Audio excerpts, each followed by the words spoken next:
قومی سلامتی کی پارلیمانی پارٹی کے اجلاس کا اعلامیہ جاری۔ اعلامیہ کے مطابق پارلیمانی کمیٹی برائے قومی سلامتی کا اجلاس میں ملکی سلامتی کی موجودہ صورتحال کا جائزہ لیا گیا۔ قومی سلامتی کی پارلیمانی کمیٹی کی دہشت گردی کی حالیہ کارروائیوں کی مذمت، متاثرہ خاندانوں کے ساتھ گہری یکجہتی کا اظہار۔ کمیٹی نے انسداد دہشت گردی آپریشنز میں سیکیورٹی فورسز و قانون نافذ کرنے والے اداروں کی بہادری اور پیشہ ورانہ مہارت کو سراہا۔ دہشت گردی اور اس کی تمام شکلوں کے خاتمے کے لیے پاکستان کے غیر متزلزل عزم کا اعادہ کیا۔ وزیر اعظم شہباز شریف نے قومی سلامتی کی پارلیمانی کمیٹی اجلاس کا اعلامیہ پڑھ کر سنایا۔ کہا کمیٹی نے حالیہ دہشت گردی کے واقعات کی شدید الفاظ میں مذمت کی۔ ملک کی سیکیورٹی کی موجودہ صورتحال کا جائزہ لینے کے لیے قومی سلامتی کمیٹی کا اجلاس ہوا۔ کمیٹی نے فورسز اور قانون نافذ کرنے والے اداروں کی بہادری اور مہارت کو سراہا۔ پاکستان سے دہشت گردی کے خاتمے کے لیے غیر متزلزل عزم کا اعادہ کیا۔ کمیٹی نے انسداد دہشت گردی کے لیے قومی اتفاق کی ضرورت پر زور دیا۔ ملک کی سلامتی سے بڑا کوئی ایجنڈا نہیں، کوئی تحریک نہیں، کوئی شخصیت نہیں۔ پائیدار استحکام کے لیے قومی طاقت کے تمام عناصر کو ہم آہنگی کے ساتھ کام کرنا ہوگا۔ یہ ہماری اور آنے والی نسلوں کی بقا کی جنگ ہے۔ بہتر گورننس اور مملکت پاکستان کو ہارٹ اسٹیٹ بنانے کی ضرورت ہے۔ Army chief general Asim Munir کا پارلیمانی کمیٹی برائے قومی سلامتی کے اجلاس سے خطاب۔ بولے ہم کب تک ایک سافٹ اسٹیٹ کے طرز پر بے پناہ جانوں کی قربانی دیتے رہیں گے۔ علماء سے درخواست ہے کہ خارج کی طرف سے اسلام کی مسشدہ تشریح کا پردہ چاک کریں۔ اگر یہ ملک ہے تو ہم ہیں، لہٰذا ملک کی سلامتی سے بڑھ کر ہمارے لیے کوئی چیز نہیں۔ پاکستان کے تحفظ کے لیے ایک زبان ہو کر، اپنی سیاسی اور ذاتی مفادات سے بالاتر ہو کر ایک بیانیہ اپنانا ہوگا۔ پورا بھروسہ ہے کہ انشاءاللہ ہم کامیاب ہوں گے۔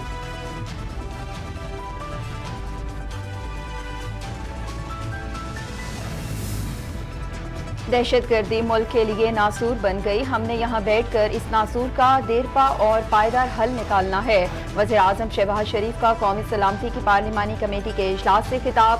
کہا دہشت گردی کی پاکستان کی سرزمین پر کوئی جگہ نہیں، شہداء کی قربانیوں کو فراموش نہیں کر سکتے۔ کہا دہشت گردی کے خلاف جنگ میں پوری قوم متحد ہے۔ اچھا ہوتا اگر اپوزیشن کے دوست بھی اجلاس میں شرکت کرتے۔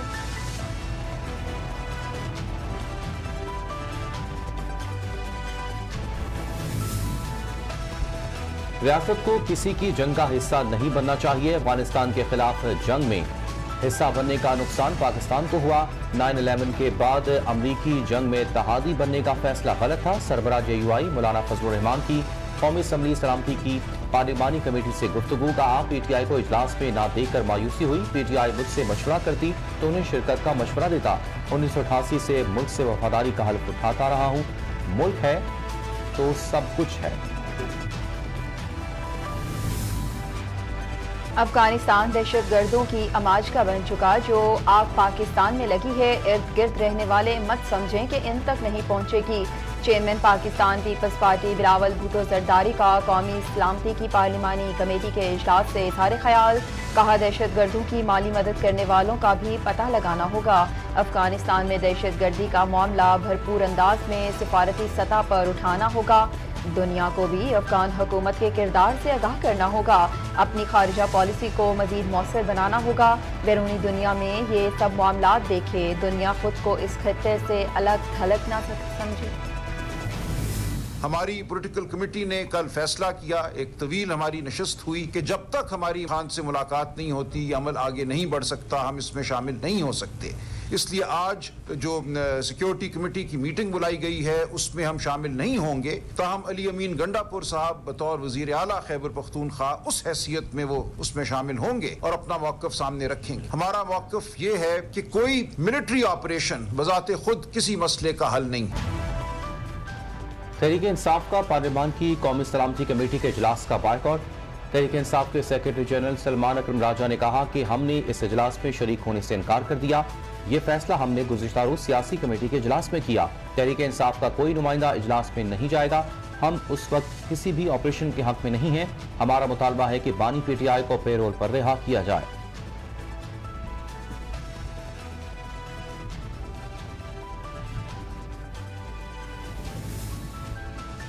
اپوزیشن لیڈر قومی اسمبلی عمر ایوب نے کہا کہ میں نے کل اسپیکر قومی اسمبلی کو مشروط خط لکھا، ہمیں کورٹ آرڈر کے ساتھ بھی بانی پی ٹی آئی سے ملنے نہیں دیا جاتا۔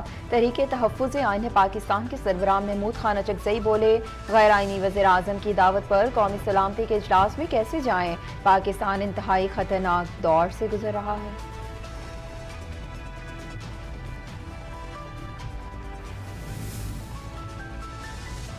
علامہ راجہ ناصر عباس نے کہا ہے کہ پاکستان کے عوام اس حکومت پر اعتماد نہیں کرتے، عدلیہ میں ریفارمز کر کے اس کو بھی کمزور کر دیا گیا۔ بانی پی ٹی آئی کو آن بورڈ لیا بغیر جو بھی فیصلہ کیا گیا وہ عوامی فیصلے نہیں ہوں گے۔ سربراہ سنی اتحاد کونسل صاحبزادہ حامد رضا بولے، اس وقت ملک کی خود مختاری کا مسئلہ ہے، ہمارا مطالبہ ہے کہ پارلیمنٹ کا جوائنٹ سیشن بلایا جائے۔ بانی پی ٹی آئی اس وقت ایک بڑی لیڈر ہے، ان کو اعتماد میں لیے بغیر آگے نہیں بڑھ سکتے۔ بانی پی ٹی آئی کو اعتماد میں لیے بغیر عوامی سپورٹ نہیں ملے گی۔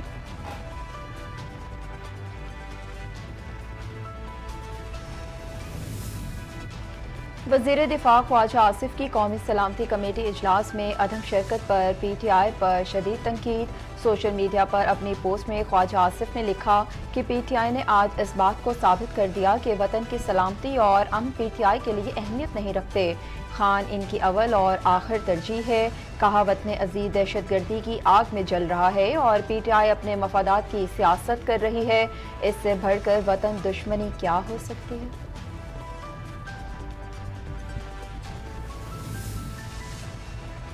پی ٹی آئی کو چاہیے تھا کہ ذمہ داری کا مظاہرہ کرتی اور قومی سلامتی کمیٹی کے اجلاس میں شریک ہوتی۔ اہم ترین موڑ پر یہ قوم کے ساتھ نہیں کھڑے۔ جو طالبان کی حمایتی رہے وہ آج میٹنگ میں شامل نہیں ہو رہے۔ پوری قوم دہشت گردی کے خلاف متحد ہے۔ دہشت گردی کی لہر سوچی سمجھی سازش کے تحت شروع کی گئی۔ صوبائی وزیر شرجیل انعام ایمن کی news briefing.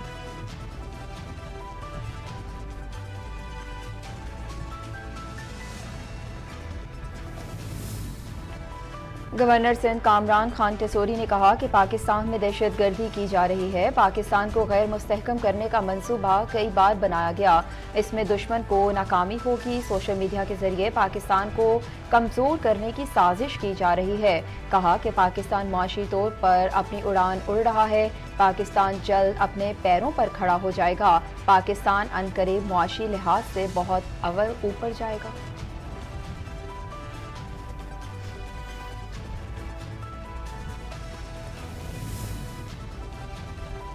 Army chief general Asim Munir سے بحرین کے کمانڈر نیشنل گارڈ کی ملاقات۔ آئی ایس پی آر کے مطابق بحرین کے نیشنل گارڈ کے کمانڈر جنرل شیخ محمد بن عیسیٰ بن سلمان الخلیفہ کا جی ایچ کیو کا دورہ۔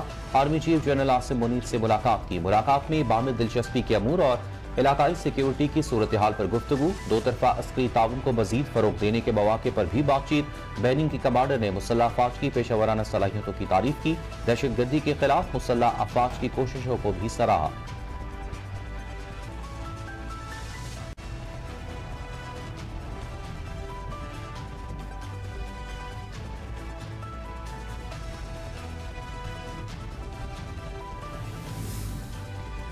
بلوچستان کابینہ نے کہا کہ سیکیورٹی فورسز نے فوری کارروائی کر کے صوبے کو بڑی تباہی سے بچا لیا۔ وزیر اعلیٰ سرفراز بگٹی کی زیر صدارت کابینہ کے اجلاس میں جعفر ایکسپریس اور نوشکی میں دہشت گردی واقعات کی مذمت کی گئی اور دہشت گردی کے واقعات میں بروقت اور فوری کارروائی پر سیکیورٹی فورسز کو خراج تحسین پیش کیا۔ کابینہ نے شہید ہونے والے سیکیورٹی فورسز کے بہادر جوانوں کو خراج عقیدت اور مغفرت کے لیے دعا بھی کی۔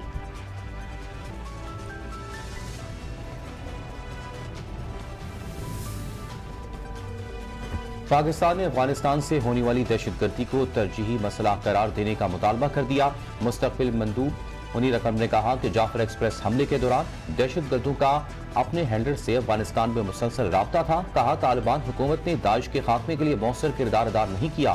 کالعدم T T P B L A Majeed brigade سرحدوں پر حملوں میں ملوث ہے، ہمارے پاس شواہد موجود ہیں۔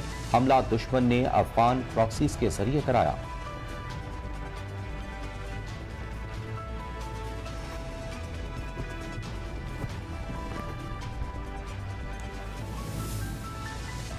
عالمی مالیاتی فنڈ آئی ایم ایف کا پاکستان حکومت کے ساتھ اتفاقی رائے اقتصادی اور مالیاتی پالیسیوں کی یادداشت کا مسودہ شیئر کر دیا۔ یہ مسودات $7 ارب کے توسیعی فنڈ سہولت کے تحت عملے کی سطح پر معاہدے کی راہ ہموار کر سکتا ہے۔ IMF نے تعمیراتی اور رائل اسٹیٹ سیکٹر کے لیے کچھ ریلیف فراہم کرنے پر آمادگی ظاہر کی، لیکن یہ واضح نہیں کہ یہ امارات فوری دی جائیں گی یا آئندہ بجٹ میں شامل ہوں گی۔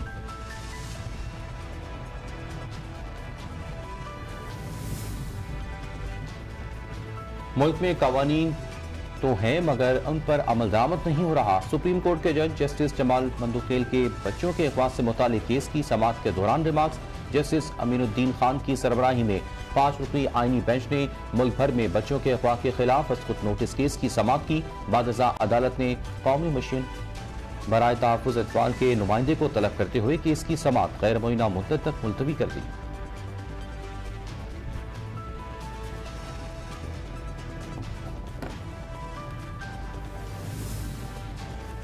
لاہور ہائی کورٹ نے جعلی ویڈیو کے خلاف وزیر اطلاعات پنجاب اسما بخاری کی درخواست نمٹا دی۔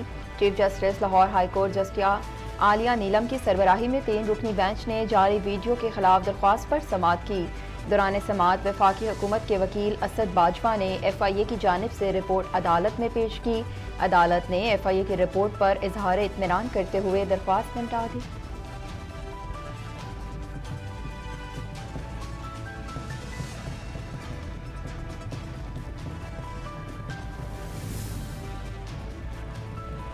خیبر پختونخوا میں جوڈیشل افسران کے لیے ویلفیئر فنڈز کے قیام کا فیصلہ۔ وزیر قانون اور محکمہ خزانہ کے اراکین پر مشتمل کمیٹی نے فنڈز کے قیام کی منظوری دے دی۔ ویلفیئر فنڈز صحت، حادثات، قدرتی آفات اور دیگر معاملات میں مالی معاونت کرے گا۔ فنڈز کو Khyber Pakhtunkhwa judicial officers welfare funds bill 2025 کا نام دیا گیا ہے۔ فنڈز کے قیام میں ہر جوڈیشل افسر ماہانہ کے حساب سے پیسے جمع کریں گے۔ فنڈز کے قیام کو قانونی شکل دینے کے لیے کابینہ سے بھی منظوری لی جائے گی۔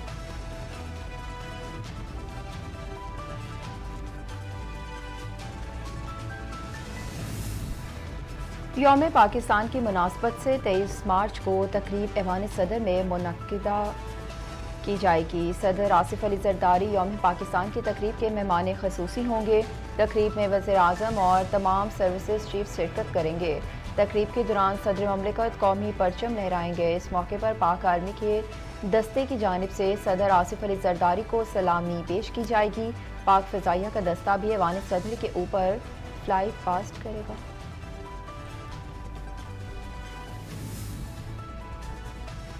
مودی کے بھارت میں مسلمانوں اور اسلام دشمنی عروج پر بھارت میں انتہا پسند ہندوؤں نے ایک بار پھر اسلام پر حملہ کر دیا۔ بھارتی ریاست مہاراشٹرا کے شہر ناگپور میں انتہا پسند ہندوؤں کی جانب سے قرآن کی بے حرمتی پر ہندو مسلم کشیدگی پھیل گئی۔ بجرنگ دل کے احتجاج کے دوران قرآن جلانے کی افواہوں کے بعد ناگپور میں ہندو مسلم فسادات پھیل گئے۔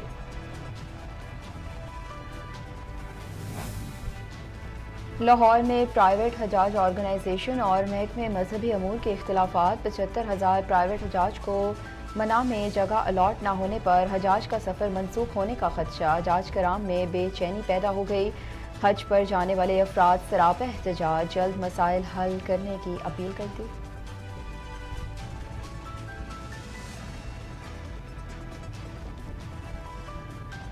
لاہور ہربنس پورہ کے رمضان سہولت بازار میں چینی کے حصول کے لیے آئے شہری خوات 2 کلو چینی کے لیے بزرگ اور خواتین گھنٹوں لائن میں لگنے پر مجبور ہو گئے۔ شہریوں کا کہنا ہے کہ ریلیف دینا اچھا قدم، لیکن لائنوں میں کھڑا کرنے کا کلچر صحیح نہیں۔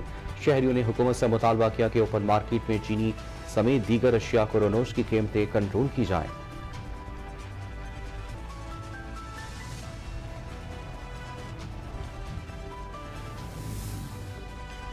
حماس سے مذاکرات یک طرفہ طور پر ختم کرنے کے اعلان کے بعد اسرائیل کی غزہ پر بدترین بمباری۔ فضائی حملوں میں شہداء کی تعداد 300 ہو گئی، سینکڑوں افراد کے زخمی ہونے کی اطلاعات۔ اسرائیل نے غزہ میں سحری کے وقت 35 فضائی حملے کیے۔ وسطی غزہ کے علاقے دیر البلح میں 3 گھروں کو نشانہ بنایا گیا۔ خان یونس اور رفح میں بھی حملوں میں شہید فلسطینیوں میں بچے بھی شامل۔ اسرائیلی فوج کا کہنا ہے کہ غزہ میں حماس سے تعلق رکھنے والے اہداف پر بمباری کی گئی۔